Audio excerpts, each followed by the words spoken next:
It feels like home, home, home. It feels like home, home, home. It feels like home.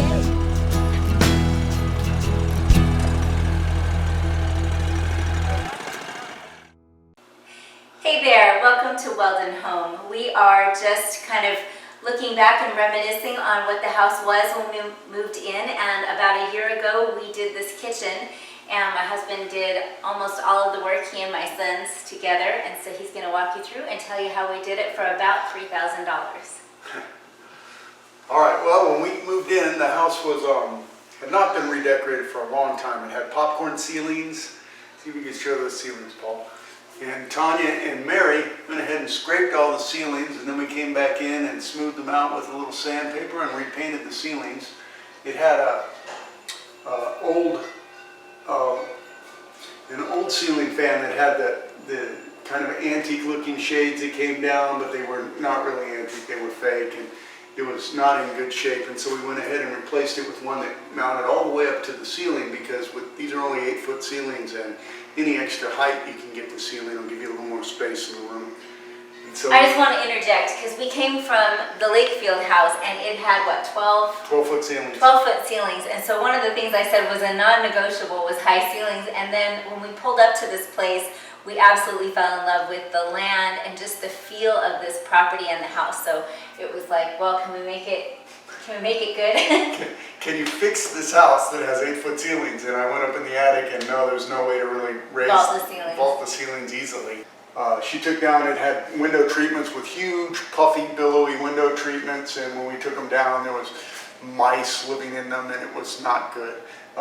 So we took all that down, and there was a true farmhouse. A true farmhouse, and it had wallpaper on every wall. And she didn't want wallpaper, so she started pulling it off, and some of it was taking big chunks of wall with her. So we had to come back in and thin set and refill in the chunks, and then sand. Right here they had put a fireplace that was a gas fireplace, but it came out into the room about this far, and it wasn't something that we were going to use. And it also took up about 2 feet in the other room.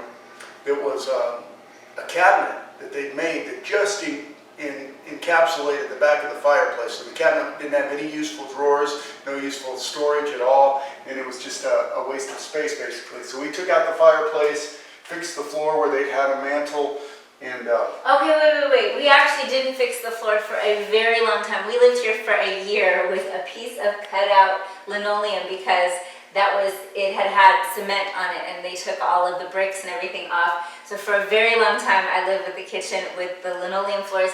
All I'm saying is, if you're going to buy a farmhouse and think, we're going to fix this thing up, it may take a little bit longer than you think, but it's totally worth it. Yeah. And so we went ahead and fixed the floors, and I fixed the wall. I stole some of the chair rail from another part of the house that we were taking down the wall, and so it matches perfect. We ended up getting this because this was very hard to find. The problem with a 1950s home is that they don't make a lot of the molding anymore. The molding that they make today is thinner, and a lot of times it's not even wood. So just trying to get it all matched was difficult, but we got it matched. And then this door was actually over here, which was fine, except that we wanted matching bookshelves. Come over this way, Paul. We wanted matching bookshelves. I wouldn't. It's all right. We wanted matching bookshelves on each side of the piano, and so this shelf was actually coming out into the doorway. And so I said, well, we can move this door a little bit. So I had to move this door, recut, redo the headers, and move this door over this way about 6 inches, really. And then we fixed the drywall, of course, and repainted, and I had to move 1 or 2 plugs on the other side. It wasn't super bad, but that way though, when you come in, the piano is flanked by built-in bookshelves, which is nice, and it made this room a lot more practical. And when you first come in the doorway, you can see down into the rest of the house. And Right. This house is very small. So now the small. doors are much more lined up so that it gives it more space as you come More of an through. open feeling. Yep. We redid the floors. The floors were linoleum, and when we redid the floors, I didn't use hardy backer. We thought about it, but we decided against it because the linoleum was on already 2 big, thick pieces of wood, and it wasn't getting anywhere. We weren't getting any kind of movement, and so it was just one of those things where it's like, It was a solid floor. I don't think we're going to end up shifting tiles because the floor is moving. So we went ahead and just used a really high quality thin set, which is a latex additive one, so that it has more give and take, and it's also stronger. And so by doing that, the tiles are held down nicely, and then we just came in and grouted them up, and it's held up for a year now. We don't have any cracking between the tiles, so none of it's shifting, which is really good. But we didn't think The one thing I would do differently is if we had the time and money to do it, I would recommend it, especially if you have a farmhouse, using epoxy grout. We used a grout that we have never used before, and this grout really sunk down, so we had to do an extra coat, and the extra coat is not as thick as I would like it, and so it just... Some places it's popped up a little bit, just that extra The coat. grout, yeah, but I mean, epoxy grout is a pain to deal with, It but is really tough to deal with. but it really does never have to be cleaned. It doesn't stain. There are really nice things about epoxy grout, but I know why he didn't want to do it. So, yeah, and of course, Tanya wanted this all in herringbone, which Yes. is always a joy. He was like, "Are you sure?" I said, "Please." It's such a small kitchen, but having a point of interest like that mattered a lot to me, so Yeah. he of course did it. So then, come on in the kitchen, Paul. The kitchen was very small. This island part was coming straight out from underneath these cabinets. And so the spot for her to work was this little area right here. And Just right here. When her and Mary came in here, there was no room for them to get around each other.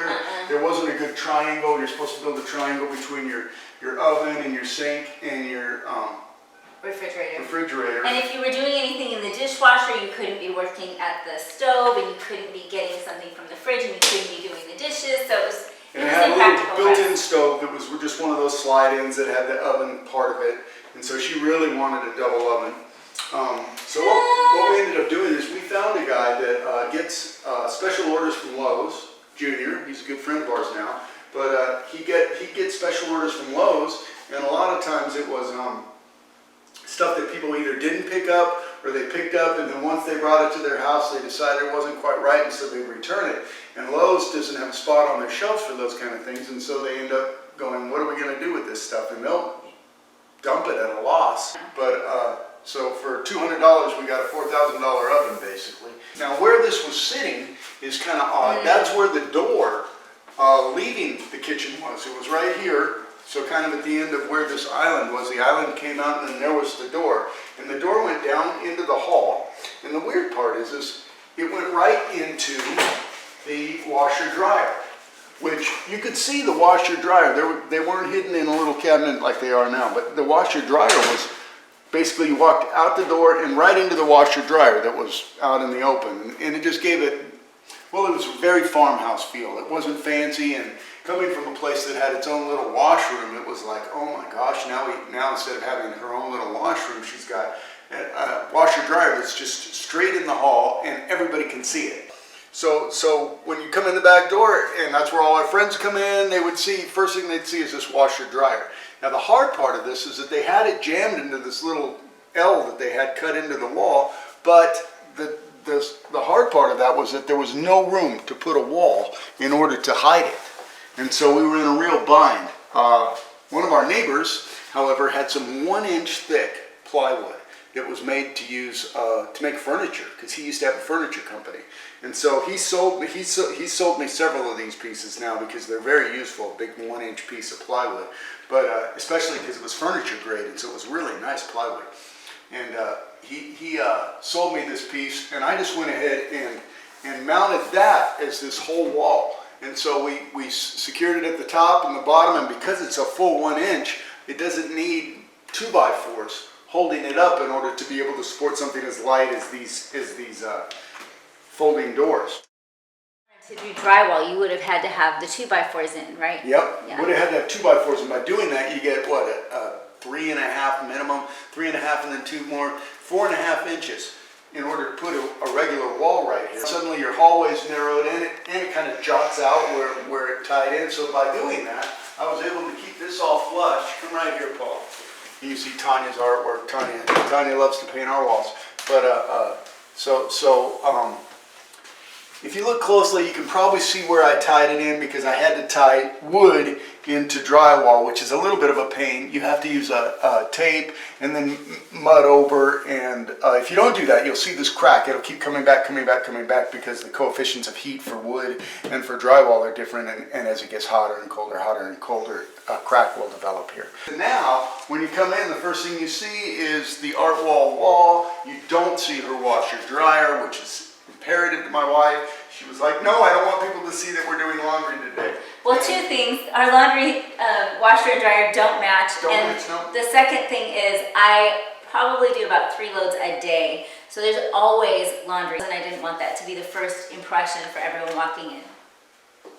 So then, So did you talk about that you moved this no, over? so this door was right behind this, like I said, going into there, and so the first thing we did was I went ahead and sealed up that door and cut another door right here, which is more smart anyway, because now you're going straight down the hall instead of having to jog this way to go to the hall or jog the other way to go to the bathroom. And so it was very odd. I mean, So show the view from here, Paul, just straight down. So now you can see that the hall goes all the way down, and again, more artwork, because my wife painted all the halls and did stuff. She saw Gwyneth Paltrow's dining room. And when you see Gwyneth Paltrow's dining room, you go, oh, we could do that in our house. Yes, our farmhouse needs to look like Gwyneth Paltrow's dining room. So, Okay, it's a narrow hall, and I wanted it to have artwork, but I didn't want to hang a whole bunch of artwork down the halls and bring it in, so we decided to do a mural down the whole thing. that was a very wise reason. So anyway, we went ahead and so then I built in this, again using Walter, my kind neighbor's plywood, built this in, and how much was the plywood, like $15? $15 for a 4x8 sheet. I mean, like, you could So, never. no, you would not be able to find it. But that's why it's important to have relationships with the people around you and to be looking on things like Facebook Marketplace. Yep, Facebook Marketplace is a great place to find weird stuff. We had another friend of ours that was redoing his kitchen, and he was basically throwing away his cabinets. And so I said, what are you doing with your cabinets? And he sold them to me for $35 a piece. And so we were able to put a cabinet here, which is where where this was coming out, and his cabinets happened to match ours because his kitchen was built in the 50s like ours was too. And so by just taking his cabinets, I was able to go ahead and stretch this over and come around here, Paul, and let him see the cabinets built in. I will say they are not an exact match, but really, whoever would notice that? I mean, if you came into this kitchen, you probably can't tell, but these are the original cabinets, even though that's the part he built in, but these are the ones that we bought that are different, and they just are ever so slightly different. But if you paint them all the same, you're never going to notice that. And for the price, can you imagine what we would have spent trying to find matching? We would have probably just had to get all new cabinets. And I went ahead and got this cabinet and this cabinet, and so like a lot of stuff was done. But by doing that, we were able to stretch the island over, or the peninsula over, and the peninsula is almost centered directly under the window now, which makes so much more sense. The window comes in and lights the peninsula. There was literally nothing in this spot. This spot was blank and bare, and they had a light fixture kind of over this way from our light fixtures, swagged over, and there was nothing there. They had their table over on the other side. And I had to duck it when I went under that light every time, so I'm not sure what the point was. But there was nothing right here. This just makes so much sense, being able to look out the window. We do homeschool right here, we bake right here, we do everything. So again, from Junior, he's one of these guys that gets a lot of junk stuff, but he went to an estate sale and found these that came out of an old 20s restaurant. And so we bought the shades from him. I had to do a little bit of fancy stuff in order to get all the fixtures and stuff, but you can get all that online, and some stuff was worth the cost. Tanya found this piece of granite on Facebook Marketplace, and I think it was $200. It was fairly expensive for the big peninsula. It was bigger than this, but John cut it down.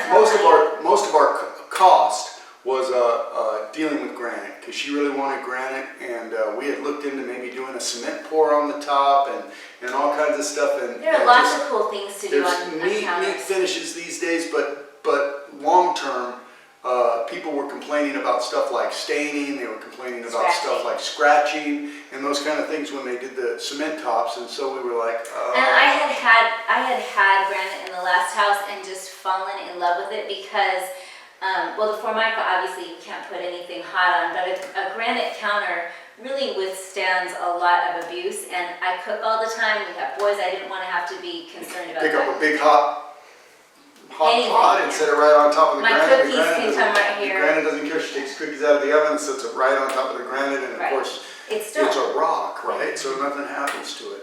And so she got this, and then we said, well, how are we going to tie this in? And we looked online and looked online and looked online, and finally found some prefab, which means it already has a finished edge on it. And they generally tend to be about 25 inches deep, because most cabinets are 24, so it'll stick out 1 full inch. And we got the prefab granites. They were fairly expensive. I think most They of were our the most costs expensive went of into granite. the I think by the time we were prefab done ones. with granite, for all the prefab pieces and that piece, we were at about $1,400.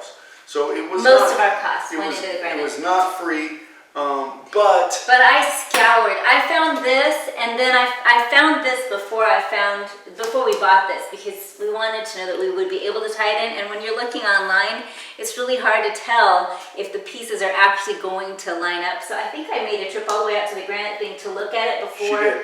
we bought this. And And she's then I got was a good like, eye yeah, for I colors, think- so she looked at it and said, yes, you know what? I think we're going to be able to tie this in, and nobody's going to think about it. Come around this side, Paul. So the hard part was that this granite was actually came A out lot about bigger. this far. It was a bigger piece, and so you go, well, what are we going to do about that? So I cut it back. Tell me how you polish that, because somebody might take the time. to So do I that. went ahead and cut this off. Yeah, I just got a diamond blade on my worm drive saw, a little bit of water, and slowly cut it off so that you didn't burn your blade out. And you Cut put it all the way back to tape, here. right? I tape it first, and then I draw my line with a piece of indelible marker. So that your worm drive doesn't scratch the Yeah, top and of so the that granite. your one drive doesn't scratch the top of the granite, and slowly cut it along here. It takes about, this kind of a cut would probably take 5-6 minutes. So it takes a long time. As you slowly go down and try not to get your blade too hot. So once that's done though, the finish is rough. And I just used car sanding stuff, so wet dry sandpaper. Started at 40 maybe, and finally ended up at about 2,000 grit sandpaper.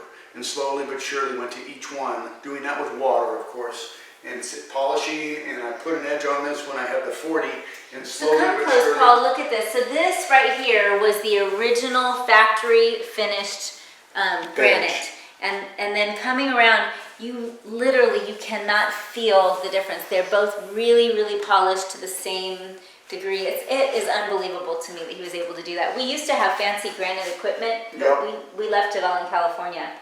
So he was able to do that with just, I'm sure, something almost like, you know, when I say these are things that you probably already have in your pantry and you can whip up in a flash. This is almost like if you have any kind of tools, you would probably be able to do this without anything special with his kind of brilliant Well, trickery. I paint cars all the time, so I had a sander that works with an air compressor sander, and it just has they A call little it stick-on. loop kind of Velcro pads, and so we just got a bunch of different sandpaper grits, and that took probably an hour and a half in order to get this edge to look right. But you know, you think you start hiring granite guys, and that hour and a half of your work is totally worth your time. I couldn't get granite guys out here to do this for, it was about $5,600, and this was a year ago. And so it was about $5,600, and that was the cheapest, and that was somebody on Facebook Marketplace that I found. So it would have been a lot more expensive. Here, instead of her built-in or her sliding stove, we went ahead and put cabinets, and just did a drop-in top. There was already 220 hooked here, so I was able to easily hook into the 220 that was here. Over here was a little bit more difficult because there was not 220, obviously, in the middle of the doorway. And Right. so I had to tie into the main fuse box downstairs and jet over with some thick electrical line. I actually ordered these doors right here online because this was kind of a specific size and I didn't know what to Oh, do. gotcha. And so I had to order these, but they came from South Carolina, where they make most of the furniture in America. And they weren't terrible.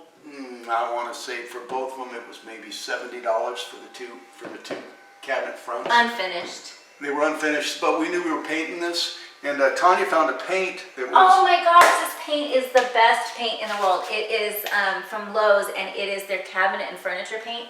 And we've had it for a year. I have scrubbed on it. The boys kick their feet up against the edge of this thing, and I have to wipe it off all the time with soft scrub and just get it clean. And it has held up. I can't even believe. John said, don't paint it. You're going to regret painting it because, you know, if you paint something, a lot of times it'll scratch, it'll bubble, it'll peel, all those things. Everywhere that you've touched it, but you'll see, because you know, you'll see handprints and hand wearing around all the handles, and that has not happened. It's been a year, and I've been just pleasantly surprised. Because it was all the same color as these chairs. These chairs are going to be that real my light, next project. The real light oak. And so we had to do first like really orange honey oak. a couple layers of an oil-based primer, and then sand between those so that we could get rid of some of the grain. Because if you know anything about oak, it's got really thick grain, and yeah, even if you paint it, you're going to tell that it was oak underneath there. And she didn't want it to look like oak. And so by doing that, though, if you look at this close, even it's pretty. The wood grain looks beautiful on it. Actually, it doesn't occur to you that it was oak before. If you've ever painted oak, you know it gets like those holes where it sinks in and it attaches to the grain, and then you can see, oh, they painted over oak. Doing what he just said with the oil-based primer, and I think it was an oil-based Kills that we used. Might have been. And I think I had it. You can have Lowe's tint it to the same color so that it just. I mean, if you're going to do a really dark color or something, you really want to do that because it helps so much with the coverage when you put your final overall, overall coverage. The cabinet and furniture, I cannot say enough good about. I'm going to do that on my chairs here too soon. The floor tiles was again from Junior, so this was a special order from Lowe's that somebody returned, and so we got all the floor tiles, which was enough to do the kitchen. All the way in here, underneath the washer dryer, actually all the way around and into the little bathroom, and all of that tile, Junior sold me for $200. And it purposely looks like it's weathered and worn, and I wanted that because we live in a farmhouse, and genuinely, the dirt around here is dark red. It's red. And it stains everything. Again, a Junior find, he found, what did he say that for, 150? It was 200. 200 for the sink. Guy, Junior's got a little theme going here, pulling $200 out of my wallet every time. Yes, doesn't he? He does. But that sink is like a $2,000 Quran sink. She really wanted a farmhouse sink, and so we got this. It's quartz. It's quartz. Yep. The backsplash here, Tanya and my son John put up the backsplash. Wait, go back. So I just want to say, this is what John and Johnny and I did over Christmas break last Christmas. Over my Christmas break last year. I teach, so I had... How many weeks? Like 2.5 weeks? 2 weeks. Oh, and we also, it was so cold, we lost all of our water last Christmas. So Christmas Eve, our well and our well pump froze. We had no running water. And so as we were trying to do this whole big project, and this was the time that we had allotted when we bought all the materials and everything to do it, we didn't have any water. But anyway, we found this, Junior, again? No, that was Facebook Marketplace. Facebook Marketplace. So again, if you can't find exactly what you're looking for, Facebook Marketplace, we got the backsplash. And I want to say that whole backsplash was like $35. $35, which is good buy. Good buy, again, you know. And I think it's travertine. This is travertine, and then these are marble. And this is marble, and I have a ton of these marble pieces too to do in the bathroom, and we've got marble floors to do the bathrooms and mosaics, and it's going to be exciting. Yes, when the bathroom starts getting done, it'll be nice. But yeah, so our bathroom's going to be probably one of our next projects. Again, we've got a shower enclosure. We're going to redo the basement first because John Boyd, Paul and Luke are sharing a room right now, and they would like to have their own rooms. And so we're probably going to put a room downstairs for John. So is that it for the kitchen? I think that's pretty much what we did in the kitchen, young lady. So overall, what was the final cost of the kitchen? I think overall, by the time I finished everything and I counted it out, we were just under $3,000. Like $2,700-ish, right around in there. Most people, when they start figuring a kitchen budget and a total kitchen redo, what are you thinking? Oh, I mean, just like I said, I don't know. $40,000 without really batting an eye. And like I said, we moved cabinets, we put in cabinets, we moved walls, 2 doors. Moved some electrical. I had to move a bunch of electrical. Redoing kitchens and baths is what I did in California, and so none of it was new to me, but I had not brought a lot of my tools because since teaching I have not needed all my tools, and so I found myself going to Harbor Freight and getting cheaper tools. And we also looked online on Facebook Marketplace. I think I got my tile saw from Facebook Marketplace. So if someone's just bought a house and they're trying to do something like this, what would you recommend if they don't have all of your prior experience? How would you instruct them? YouTube.